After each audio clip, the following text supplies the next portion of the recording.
पूर्व सीएम एवं नेता प्रतिपक्ष जयराम ठाकुर ने वीवी जीराम जी को लेकर बड़ा अपडेट दिया है। मंडी में आयोजित पत्रकार वार्ता को संबोधित करते हुए उन्होंने स्पष्ट किया कि वीवी जीराम जी के तहत प्रदेश को 90-10 के अनुपात में ही धनराशि मिलेगी, जबकि कांग्रेस इस भ्रम फैलाने का प्रयास कर रही है। उन्होंने कहा कि इस योजना में 60 से 40 के अनुपात का प्रावधान केंद्र सरकार ने भले ही किया है, लेकिन पूर्वांचल और पहाड़ी राज्यों के लिए यह अनुपात अब भी 90-10 का ही रखा गया। योजना के तहत हिमाचल प्रदेश को केंद्र सरकार से 90% धन प्राप्त होगा, जबकि प्रदेश को सिर्फ 10% धनराशि ही अपनी तरफ से देनी है। पहले इसी अनुपात में प्रदेश को धनराशि मिलती थी। जयराम ठाकुर ने कहा, पहले 15 दिनों में रोजगार न मिलने पर बेरोजगारी भत्ता देने का प्रावधान तो था, लेकिन उस नियम पर सख्ती से पालन नहीं होता था। अब नई व्यवस्था में ये सख्ती से लागू करने का प्रावधान किया गया है। जयराम ठाकुर ने कहा कि पहले मनरेगा का काम सिर्फ गड्ढे खोदना और उन्हें भरने का ही होता था। जो भी काम होते थे वो सिर्फ करने के लिए ही किए जाते थे, जबकि कुछ समय बाद वे धाराशायी हो जाते थे। लेकिन अब इस योजना के तहत ग्रामीण स्तर पर स्टेट्स यानी सरकारी संपत्तियां निर्मित होंगी, स्कूल के भवन बनेंगे, गांव में सामुदायिक भवन बनेंगे। खासकर अब ये प्रावधान भी किया गया है कि आपदा के दौरान हुए नुकसान की भरपाई में भी वीवी जीराम जी योजना अपनी महत्वपूर्ण भूमिका निभाएगी। जयराम ठाकुर ने कहा कि सरकार ने इस नए बदलाव में ऑनलाइन प्रणाली को अपनाते हुए इस योजना को और भी पारदर्शी बनाने का प्रयास किया है, ताकि भ्रष्टाचार के सभी दरवाजे को बंद किया जा सके।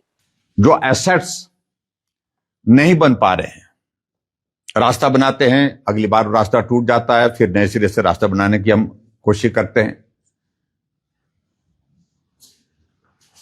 गड्ढा पड़ता है, उसको हम भरते हैं, फिर अगले साल फिर गड्ढा हो जाता है, उसके कारण फिर और ज्यादा, यानी कि पिलफरेज जो है बहुत ज्यादा बड़े स्केल पर इस पे जो थी, उस सारी चीज को सुनिश्चित किया गया है कि उसको रोकने का जो है वो प्रावधान किया गया है। और जो एक बहुत बड़ा कारण रहा इसमें, जो आधारभूत जो हमारे ग्रामीण क्षेत्र में जो इंफ्रास्ट्रक्चर है उसको स्ट्रेंथन करना, जिसमें आपके स्कूल की बिल्डिंग, दूसरी जो जितनी भी बिल्डिंग जो पंचायत के माध्यम से बनती है वो मनरेगा, उसमें कंपल्सरी कंपोनेंट होगा, मनरेगा के माध्यम से बनाई जाएगी। और उसके साथ साथ में जो आपदा के दौर में जो डैमेजेस होते हैं उसकी रेस्टोरेशन में उसमें मनरेगा का बहुत बड़ा उसमें रोल रहेगा।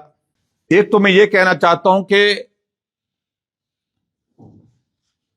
बाकी राज्यों के लिए 60-40 का इसमें रेशो रहेगा, ये उसमें जरूर परिवर्तन है।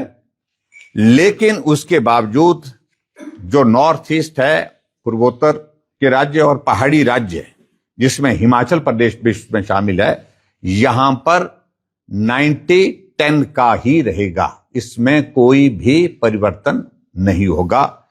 जो 90% पैसा केंद्र सरकार देगी और उसके बाद 10% जो है वो स्टेट गवर्नमेंट देगी। पहले इस बात को लेकर भी होता था, अगर 15 दिनों के अंदर अप्लाई करने के बाद अगर रोजगार नहीं मिलता था तो बेरोजगारी भत्ता दिया जाएगा, लेकिन वो प्रावधान सिर्फ और सिर्फ कागजों तक सीमित था। लेकिन अब सुनिश्चित किया गया, अगर नहीं दिया गया रोजगार तो बेरोजगारी भत्ता दिया जाएगा। इस बात को सुनिश्चित इस प्रावधान में किया गया है, इस एक्ट के प्रोविजन में किया गया है।